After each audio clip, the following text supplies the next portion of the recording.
नमस्कार शेतकरी मित्रांनो, स्वागत आहे तुमच्या आपल्या सर्वांच्या कृषी प्रधान बाजारभाव युट्यूब मध्ये। बघा शेतकरी मित्रांनो, आज दिनांक 26 डिसेंबर 2025 रोजी महाराष्ट्रातील कांद्याचे बाजारभाव या व्हिडिओच्या माध्यमातून तर्फे आपण बघणार आहोत। चॅनल नवीन असेल व दररोजचे बाजारभाव अपडेट आपल्याला मोबाईलवर पाहायचे असेल तर आपण सर्वांनी कृषी प्रधान बाजारभाव युट्यूब चॅनलला सबस्क्राइब करा, जेणेकरून शेतकरी मित्रांनो तुमच्या फोनवर नोटिफिकेशन येईल। आणि व्हिडिओ आवडला व्हिडिओ लाईक करा, तुमच्या शेतकरी मित्रांना व्हिडिओ शेअर करा। कृषी उत्पन्न बाजार समिती पुणे यांनी कांद्याचे ताजे बाजारभाव जाहीर केले आहे। व्हिडिओला स्किप करू नका, शेवटपर्यंत नक्की व्हिडिओ पहा। चला तर मग व्हिडिओला सुरुवात करूया। 26 डिसेंबर 2025 मध्ये कोल्हापूर मध्ये 5224 ची आवक, कमीत कमी दर 500 रुपये, जास्तीत दर 2500, सर्वसाधारण दर 1300 रुपये। तसे अकोला मध्ये 350 ची आवक, कमीत कमी दर 600 रुपये, जास्तीत दर 2000 रुपये, सर्वसाधारण दर 1400 रुपये। तसेच सोलापूर मध्ये लाल कांदा 37680 ची आवक, कमीत कमी दर 100 रुपये, जास्तीत दर 3000, सर्वसाधारण दर 1200 रुपये। तसे एवढा मध्ये लाल कांदा 3500 ची आवक, कमीत कमी दर 300 रुपये, जास्तीत दर 2112, सर्वसाधारण दर 1825। तसे एवढा आदरसूल मध्ये लाल कांदा 1300 ची आवक, कमीत कमी दर 291, जास्तीत दर 1886, सर्वसाधारण दर 1700 रुपये। तसे सिन्नर मध्ये लाल कांदा 924 ची आवक, कमीत कमी दर 500 रुपये, जास्तीत दर 2076, सर्वसाधारण दर 1080 रुपये। तसे कळवण मध्ये लाल कांदा 2000 ची आवक, कमीत कमी दर 500 रुपये, जास्तीत दर 2301, सर्वसाधारण दर 1300। तसेच संगमनेर मध्ये लाल कांदा 10585 ची आवक, कमीत कमी दर 200 रुपये, जास्तीत दर 2611, सर्वसाधारण दर 1405। तसे मनमाड मध्ये लाल कांदा 2000 ची आवक, कमीत कमी दर 300 रुपये, जास्तीत दर 2151, सर्वसाधारण दर 1800 रुपये।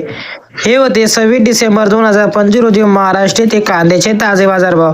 भेटूया अशा एका नवीन व्हिडिओ मध्ये, तोपर्यंत धन्यवाद।